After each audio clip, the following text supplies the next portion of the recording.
Hey, what's up, everybody? Horticulture live stream coming at you.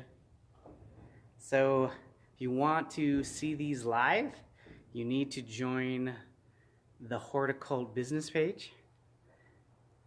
And yeah, watch the podcast Listen to the podcast on any of those podcast platforms. So, iTunes, we got it on Stitcher, Spotify, Google Play.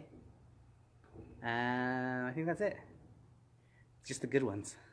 So today I'm going to talk about separation of plants. So I have some beautiful lemon balm that is going into my lavender. And you got to separate those suckers just to give it like a distinct line. I'll show you here in a second. And then I wanted to show you the plant growth from this year, how you can tell on woody plants, the plant growth. So on my ginkgo, it's dropped all of its leaves.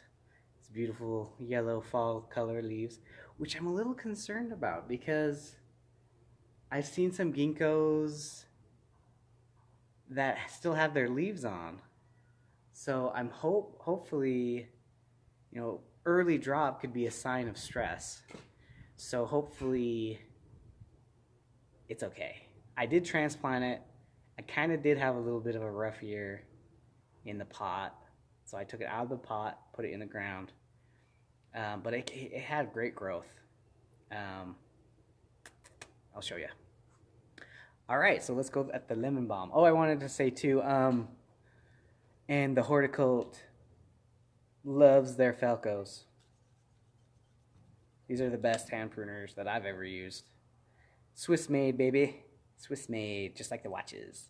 So, yeah, they're excellent. Little on the pricey side, but they're gonna last you forever. I've had a bunch of different kind of hand pruners, and these by far outlast anything. You treat them really rough, and they keep on going. So, highly recommend these guys. And everything is replaceable. Like the spring here, that's replaceable. You can buy a kit for that. The blade, if it gets too bad of a chip that when you sharpen it, it's just not working, you can replace that. It comes with a little tool kit that all those screws and stuff can come apart with the one tool, and you could just repair anything that you need on there. And they have a bunch of different sizes. Like this one is the Felco 2, but they have quite a few different kinds for the type of pruning and stuff that you do. So if it's heavier duty, there's levels bigger than this, and if it's a little more finer kind of pruning, then they have a little bit smaller ones. But love Felcos. All right, let's go check these out. See you. Let me turn you around. So here's my lemon balm, and believe it or not, those are only 3 plants. I had one right there, one right there, and one right there. And those suckers started to grow into my lavender right here. You can see it is kind of growing into it in a bit where it's actually forcing my lavender over. See, it should be like this lavender right there. And it's basically half of what it could be because this lemon balm has grown up into it. So all you have to do, which I should have done it sooner, I should have prevented this from happening, is you just cut these guys out. See, I've already done it with this one. So I've just removed it. You want just a little bit of airspace. You just want a little bit to separate the different genuses. So you just gotta move them over, and you just cut. So you can see the cut marks that I made. And really, you just gotta give it room to spread. And these are almost done, so I could probably prune these off. I love lavender. They just smell so good. Lemon balm is awesome too, like the smell. But you just take those off, just grab a handful. So you just grab a handful, and that's where you make your cut. Boom, boom, boom, boom, boom. Separate those out. You just need to separate the genuses, the species, because you want groups, but you don't want the groups to mingle. So by cutting them and giving them airspace, you're good. So that's all I wanted to show you with those. It's just too hard for me to physically do it holding the camera, so that's why I have the before and after, so you kind of see the difference. See right there. So here is my ginkgo, dropped all of its leaves, and you can actually see all the growth. That's one thing I kind of like about ginkgos is they have these little notches, and you can see where it grew. So last year it grew from here to there. This year it grew from here to the end. So that is that year's growth. Boom. Boom. This one, same thing. You can see it notched there. Get a little closer. Boop. Ah, focus, dang you. So you can see it. This is the old growth. That was to there. That was last year. And then from here all the way to the end. So I had a pretty good, successful year.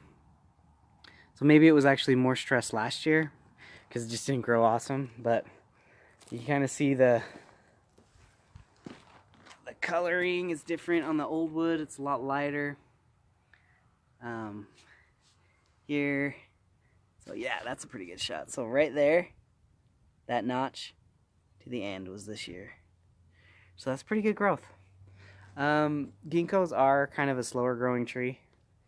And being that this is a dwarf ginkgo, it's probably even slower than most ginkgos. But yeah, there we go. Just a quick little ibit, whatever, little video. So I'm still keeping everything that I have. I'm keeping it until it looks really, really bad before I remove it. And that's why I keep in the lemon balm. It says it's not supposed to make it through the winter. It can handle like light frost. But yeah, it still looks great, so I'm not gonna take it out. I did notice my Gara, which I didn't realize that they were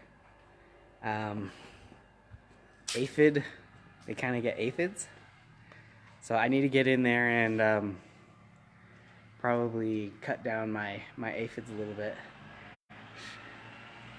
So yeah, or cut out the aphids of it. So just like cut back my Gara like a grass, an ornamental grass. That's how I would do it. Just ball it up into like a ponytail and then just cut the ponytail off.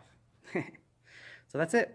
Remember to listen and follow, subscribe, like, join the business page, and you can see these videos live.